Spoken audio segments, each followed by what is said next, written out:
Today we are going to be working on 5.1 rational numbers. Well, here's some categories. So we have rational numbers and we have irrational numbers. And I am going to start with rational numbers because that's going to be the basis of what we're talking about in this chapter. Rational numbers can be expressed as a ratio, and a ratio can also be expressed as a fraction. Okay, so when we're thinking about rational numbers and what they include fractions, okay? They include decimals, repeating or terminating, and we will go over those terms in just a minute. Integers, which are positive and negative, and perfect squares. We haven't really talked about perfect squares yet, but we know what a square number is. A square number is 25, so that would be a perfect square. Okay? Irrational numbers, if we look over at the irrational number sides, that is never ending. Okay? So decimals that go on and on and on. Non-perfect squares. We're not going to get into that very much, but I just wanted to give you a little category. This is going to be a nice just organizational tree for you. Okay? So the whole number system, when we're talking about numbers, at the very top of it is going to be real numbers. So real numbers are numbers that exist. They are real numbers. Coming off of that on one side is the irrational numbers that we just talked about. They basically don't make sense because they go on and on and on to infinity. Okay, so the irrational numbers is on one side, but we're going to really be focusing on our rational numbers, okay? Rational numbers to me, they make sense. We can break them down. So let's break it down into decimals, okay? There are certain types of decimals. There are terminating decimals, and a terminating decimal means it stops, okay? 5.2, 5.3, okay? It stops. It doesn't go on. Now, if we look at repeating, it means it's the same number repeats.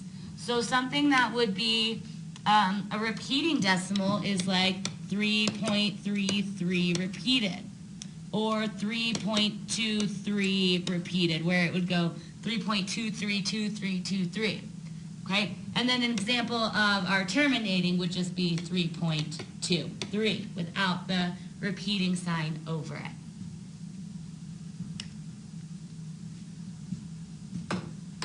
Integers. We've got different types of integers. We have negative integers, we have positive integers, and we kind of take perfect squares off of that because a perfect square is not going to be a decimal. So if we look at this, this really organizes our number system and what we're talking about right now. Take a minute, make sure you have this all copied down. Okay, what about some examples? Let's look at all these numbers down here in the yellow, right? Where are we going to put these things? Well, try to see if you can do it before I move it. So 376, where's that going to go? Positive numbers. 1.25, where's that going to go? Terminating. Square root of 76, haven't really talked about that. That's going to go over here with irrational numbers. 0.33333. Does it stop? Yeah, so it's terminating. Negative 52, negative 4, positive 8.23232323. Does that repeat? Yes, that number repeats. So that's going to be a repeating decimal. How else could I write it? I could have written it 8.23 with the repeated sign over it. What about pi? Irrational. It goes on forever. 1/5 is a terminating decimal because it does not go on forever. 0.75896214569. Okay, that is going on forever. It's going to keep going, going. And the square root of 144, it's actually a perfect square because 12 times 12 is 144, so that would be a perfect square. So these are just some examples for each one of our categories. Okay, changing fractions to decimals. Some of them you should just have memorized. And we did a lot of these last year that I wanted you to memorize. Okay? I think it's easiest if you have them memorized because then you don't have to do much work. 1/2 is 0.5. 1/3, 0.33 repeated. 1/4, 0.25. 1/5, 0.20. 1/6, 0.166 repeated. 1/8, 0.125. 1/9, 0.111 repeated. And 1/10, 0.10. Okay? These ones I think are ones you should memorize because you can just do them off the top of your head. But what happens if you don't have it memorized? So let's look at this one. 3/5. Well, maybe I don't know off the top of my head what the decimal is here, so I've got to do some work. Well, what does this bar mean? This bar means divide. So we're really doing 3/5 is actually 3 divided by 5. And how do we write that? Well, if we come over here to our little house, it's 3 divided by 5. Now, can 5 go into 3? No. So I have to put a decimal and a 0, and I bring that decimal straight up and put it right there.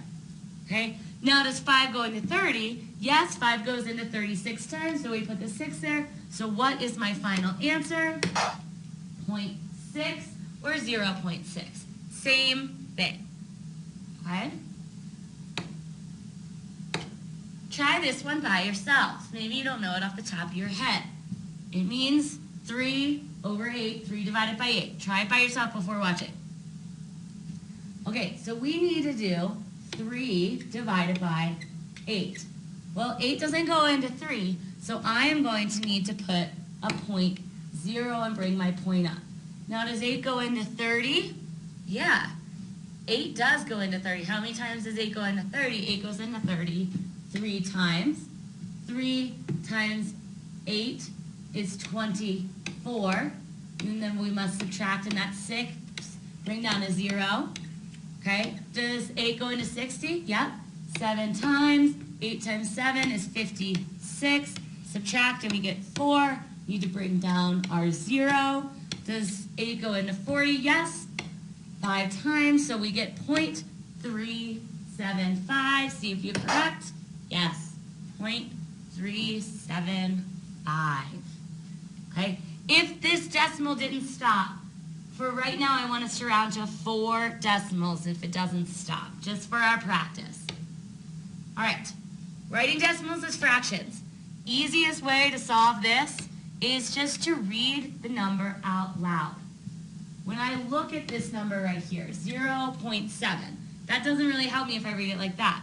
But this is 7/10 because it's in the 10 spot, so I'm going to write it as 7/10. Easy as that. Okay, if we look at the other one, -3 and 5/100.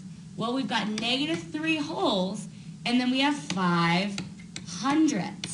Okay, -3 and 5/100. Write it exactly like you say it. This one, though, I need to do a little bit of work with because it is not all the way simplified because I can divide both the top and the bottom of this by 5. So this would be -3 and 1/20. And that would be your final answer because we need to make sure that things are simplified. Ordering rational numbers. I think it's easiest when you need to order rational numbers is sometimes you're going to want to change them to decimals just to help your life out. Or improper fractions to mixed numbers, vice versa. Okay? So this is -5/4, which is really -1 and 1/4. Comma, -0.2, comma 4.31, comma -3, comma 2 and 1/2, comma